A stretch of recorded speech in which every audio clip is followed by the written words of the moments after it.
Brooklyn Independent Television. When we first met, it was like straight for the jugular. Nothing about our encounter was on the regular. He lived on the top floor, and I was on the bottom of our Brooklyn brownstone. We met last autumn, saw his name on the mailbox. My name is Knewdles, Knewdles. Stands for Kickin' New Elevation When Daily Life Expects Sobs. I'm Sos, S-O-S, Sis on Strings, and together we're Misnomers.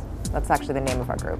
Worker be me, be searching for work, certainly. My ears be perked to overhear the word work. I'm worked hard, lured by luxurious yards of perfectly lined trees. Worker be certainly searching. I love hip hop. It's my first love, musically. I'd always liked what I grew up listening to, but I wasn't really exposed to a whole lot. When I found hip hop, it just really spoke to me, and it made me like do the head bop. I'm one of those people where like the head bop is like really enjoyable, you know? My dream in life was like to make people bop their heads. The producing thing came about basically because I was too shy to tell anyone that I wanted to rap. So it was simply like a facilitating thing, you know? But in the process of sitting in the lab and like not talking to anyone and just pounding away at it.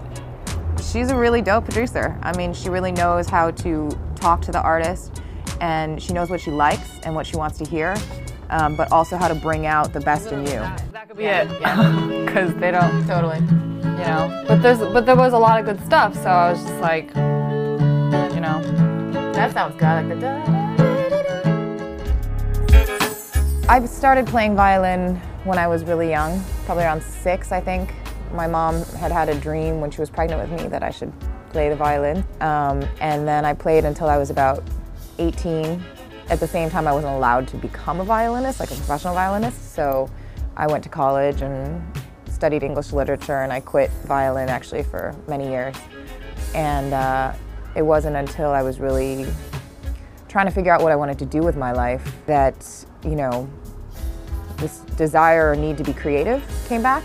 The Misnomer stuff really led to me working with other artists.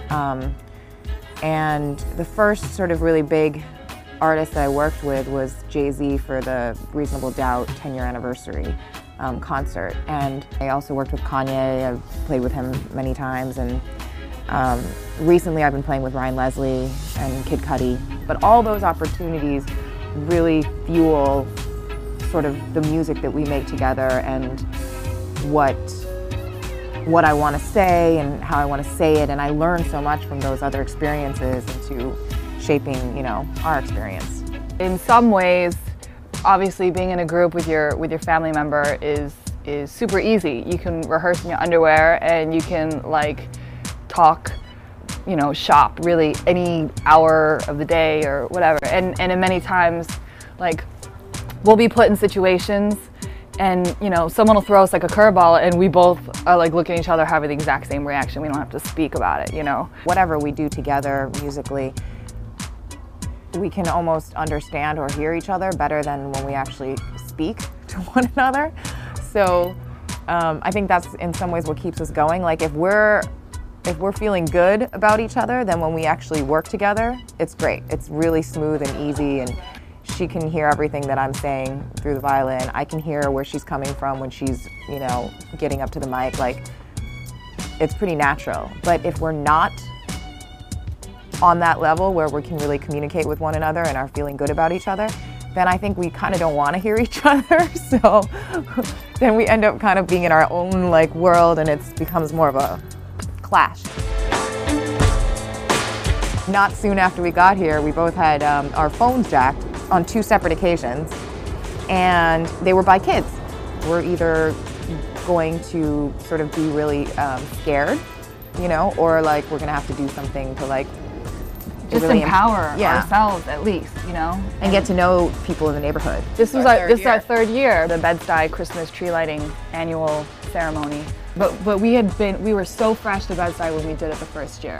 Because we showed up and we're like, true. Oh my goodness. Yeah, we had no like, idea what was you know, we just didn't know what we were getting into, and there was literally like 300 kids, just like kids. all under the age of like, 10. And we were like, oh my God, because we had prepared this like Sleigh bells ring, are you listening? Whatever song that is. Like we did like Winter Wonderland. We did like a hip hop version of that, and we were like, oh God, I don't know how this is gonna go over. Like, They loved it though. They did love it.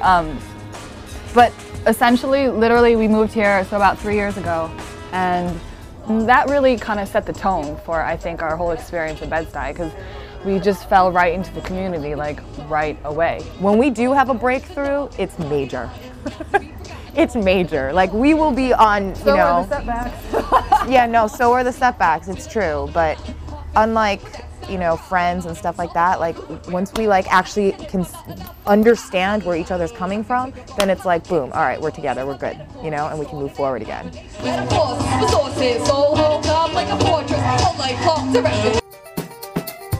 Brooklyn Independent Television on the BCAT TV network.